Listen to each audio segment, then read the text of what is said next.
Buenas tardes, compañeros. Estamos en la clase de seguridad y higiene industrial, en la unidad número 5, que tiene como nombre toxicidad y control del ambiente. Nos tocó exponer el tema 5.1, que tiene como nombre toxicidad industrial, y en este tema vamos a hablar brevemente a lo que estamos expuestos cuando somos trabajadores de la industria, que lo más común vienen siendo sustancias químicas, vapores, detergentes, aceites, y lo que estamos viviendo actualmente, que tiene como nombre un tipo de riesgo biológico, ya que estamos contra un virus actualmente.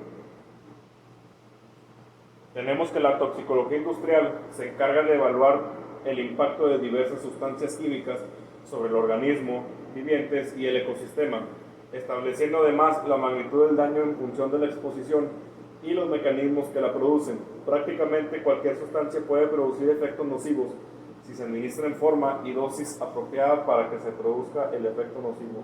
Esta diapositiva lo que nos quiere dar a entender es de que dependiendo de la cantidad y el tiempo al cual estemos expuestos a dicha sustancia, es el efecto que vamos a tener en nuestro organismo. En definiciones, tenemos que la toxicología es la ciencia que estudia la capacidad de una sustancia para causar daños al organismo. La toxicidad es la capacidad que tiene una sustancia para producir daño o lesión. Una sustancia tóxica se denomina así a toda sustancia química que tiene un efecto negativo sobre el organismo. Un riesgo es la probabilidad de que un material cause lesiones cuando se usa una cantidad específica bajo ciertas condiciones. La relación dosis-reacción, aquí es un ejemplo. En un trabajador expuesto al contacto con sustancias tóxicas, puede como consecuencia de la exposición desarrollarse un daño en su organismo cuya intensidad va a ser proporcional a una serie de factores tales como las características del contaminante, como la toxicidad del mismo, son las propiedades del agresor. El agresor viene siendo la sustancia química. Y este punto lo que nos quiere explicar es que dependiendo del contaminante, porque no todos son iguales, cada contaminante tiene su grado de toxicidad. Entonces es el efecto, dependiendo al cual nos estemos exponiendo y también al tiempo, es el efecto que vamos a tener, que viene siendo desde una pequeña enfermedad hasta la muerte, dependiendo de la cantidad. La velocidad de absorción del contaminante por el organismo, la concentración del contaminante en el ambiente y tiempo de exposición al mismo y las condiciones del receptor. Es fundamental debido a que existe una patología base. Los factores anémicos, la edad, son preponderantes para la recepción de tóxicos y todo esto se ve agravado por el alcohol y el tabaco. Este punto lo que nos quiere decir es que las personas que son adultos o las personas que tienen algún tipo de vicio como el consumo de alcohol y el consumo de tabaco son más susceptibles a enfermarse, ya que su organismo, podría decirse de alguna manera, está dañado, y a una persona joven no le va a afectar de la misma manera. Esto no quiere decir que las personas jóvenes sean inmunes, sino que son menos propensas a enfermarse siempre y cuando usen su equipo de protección personal. Dado que los factores humanos, la toxicidad y velocidad de absorción son fijos para cada caso particular, podemos deducir que el efecto producido por un contaminante en una persona va a estar determinado en función de la concentración y el tiempo de exposición. Dado que el tiempo de exposición está dado por la jornada laboral, 8 horas por día, normalmente tenemos que, aquí tenemos una gráfica que viene siendo el efecto en el eje Y y la dosis en el en el eje de las X. Nos está explicando que entre más dosis a las cuales estemos expuestos, tenemos más probabilidad de muerte, y eso es muy obvio, ya que el organismo no está preparado para recibir dichas sustancias químicas. Como se observa, a pequeñas variaciones de la dosis se produce un gran efecto terapéutico. El efecto terapéutico es observable a partir de A, no se puede medir antes de esa dosis. Los efectos carcinogénicos aparecen mucho antes que A. Al objeto de correlación del tóxico con su capacidad para producir daño, existen varios parámetros tales como dosis letal, que se expresa en L de 50, dosis letal, que por lo general se expresa en miligramos kilogramos de peso corporal que podría producir la muerte en el 50% de las especies de prueba. Así se expresa la toxicidad aguda. La dosis efectiva mínima es la dosis que produce un efecto determinado en un solo individuo del conjunto de experimentación. Frecuentemente se usa el símbolo AD50 para expresar la dosificación que produciría dicho efecto en la mitad de los individuos del experimento. La dosis efectiva máxima es la dosis que produce dicho efecto en todos los individuos en estudio. El envenenamiento o toxicidad crónica se relaciona con la absorción continua durante un largo periodo de tiempo de un material nocivo en dosis reducidas. Cada dosis, si se tomara sola, apenas produciría efecto alguno. Esto quiere decir que las personas que son trabajadores de la industria y diariamente están expuestos a sustancias químicas, como les mencioné anteriormente, vapores, detergentes, aceites, como es algo que hacen a diario, son más propensos a enfermarse que a una persona que no trabaja en un área así y que solamente está por un periodo breve. Entonces, no es el mismo efecto que va a producir una persona que está diariamente, que a eso se dedica, a una persona que solamente se expone, por ejemplo, algunos 10 minutos, en comparación de una persona que su jornada laboral normalmente son 8 horas. Los tipos de intoxicaciones. El efecto producido por un tóxico en un organismo no es solo función de la dosis que recibe, sino también de la forma y del tiempo que tarda en administrarse esa dosis. Las intoxicaciones pueden ser agudas, que son aquellas en las que en un corto tiempo de exposición se produce una alteración grave. Se caracteriza por un tiempo de exposición muy corto a una concentración generalmente elevada y por una rápida absorción del tóxico por el organismo.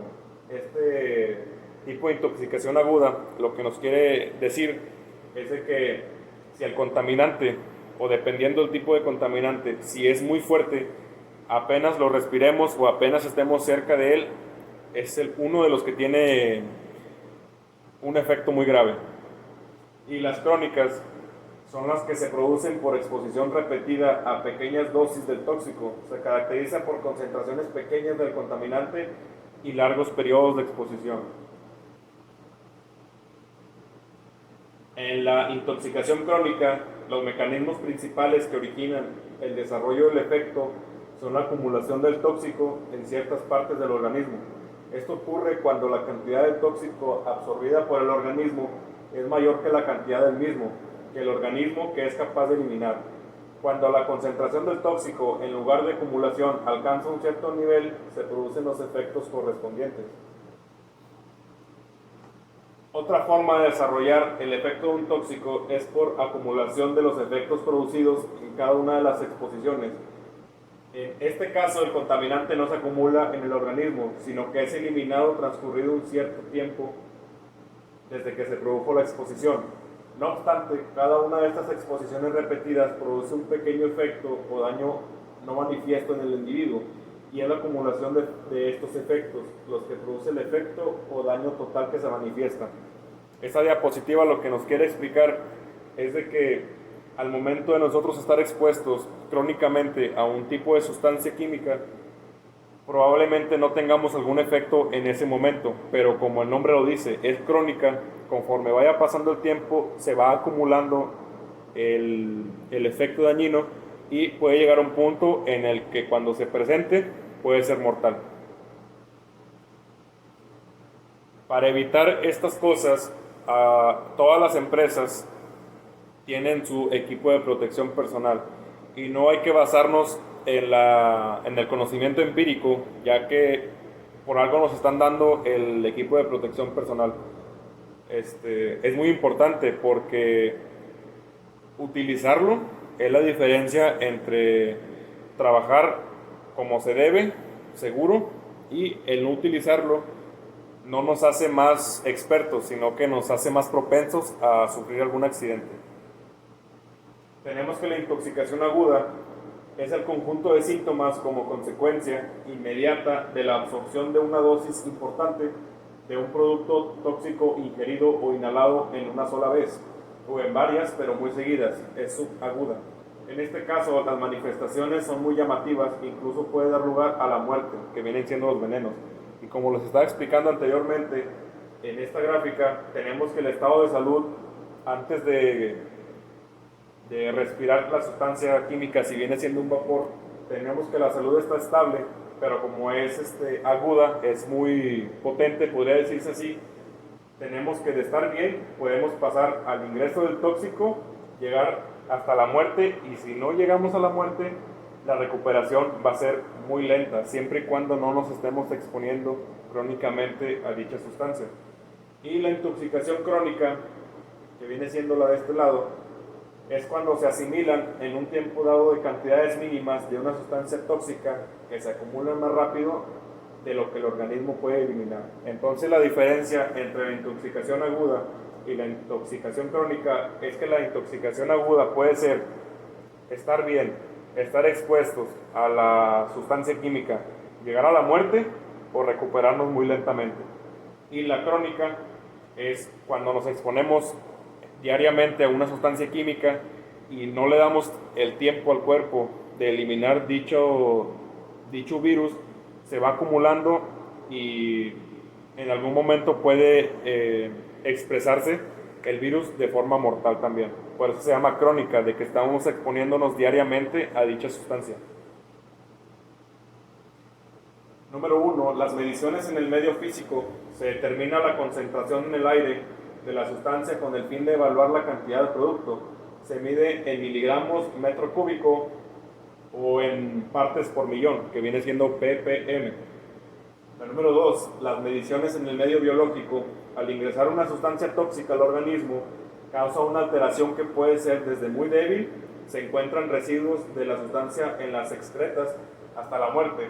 Es sabido que una sustancia al ingresar al organismo es transformada, excepto los metales pesados, por lo que se encuentra en las excretas es su orina, es un producto distinto al original. Por ello se le llama indicador. En este caso se está midiendo la dosis recibida por el organismo y la concentración del producto residual en las excretas. Las vías de entrada. El hombre frente a un medio natural está protegido por el medio de la piel que le cubre totalmente. En las aberturas naturales del cuerpo, la piel cambia de aspecto y recibe el nombre de mucosa. La propia piel o las mencionadas aberturas serán los caminos de entrada del agresivo.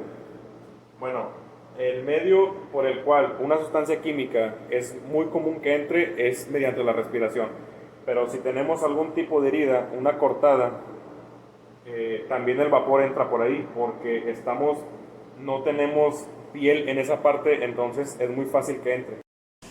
Dándole continuidad al tema 5.1 de toxicidad industrial, vamos al siguiente punto, que es eliminación de tóxicos industriales. Nos dice que la vía más frecuente de eliminación cuando se tiene algún contacto con un químico de los tóxicos industriales más comunes es la renal. Esto nos implica que el riñón es un órgano que está muy expuesto a este tipo de agresividades tóxicas. ¿Qué quiere decir con esto? Que cuando algún empleado tiene algún contacto con un químico tóxico, lo más factible o lo que puede suceder es de que el empleado deseche los tóxicos por esta vía. Otro punto nos dice que son los efectos psicopatológicos. Dice que la acción nociva de las sustancias tóxicas para el organismo depende de 3 puntos. En el punto A nos dice que la solubilidad en la sangre, ya que esta determina el lugar donde ejerce la acción. Y el punto B, que es la reactividad en la que se determina dicha sustancia. Y el punto C nos dice que es el factor de metabolización. Todo esto depende del cuerpo del empleado. Va variando dependiendo de la persona. No todos resisten de la misma manera, ni todos tienen las mismas reacciones en el momento en el que se tiene algún contacto con algún químico. También entra el siguiente punto, que son elementos de protección personal. Este punto ya es muy conocido por nosotros en la materia, que son los equipos que todo empleado debe de utilizar. En toda planta industrial que cuente con químicos, obviamente el empleado debe de estar protegido por los elementos de protección personal, ya sea guantes, caretas, lentes, los zapatos industriales, entre otros. Dependiendo el nivel de riesgo que exista en el área o el nivel de toxicidad que esté en el área, es el equipo de protección personal que se debe de utilizar. No todos son iguales, no puedes ocupar un guante de látex donde debes de utilizar un guante rojo, un guante de látex, pero de máxima exposición ante un ácido o ante un químico. Estos son algunos ejemplos de los equipos de protección personal que se deben utilizar y a lo que los trabajadores estén expuestos. Uno de ellos es el ácido, el químico, uno de los más poderosos en los que sufren reacciones de inmediato con nuestra imagen. Sé que las normas que se utilizan en la protección individual de SLTP, en las normas protegidas de las oficinas mexicanas, son la norma 01, la norma 05, la norma 06, la 10 y la 17. También está la norma 018, la 28, 113, 115 y 116. Ya habíamos visto algunas de ellas, que son las 5, las 6, no me recuerdo, que son en la 6 nos hablaba sobre el manejo y almacenamiento de los químicos, que no todos pueden estar almacenados en un solo lugar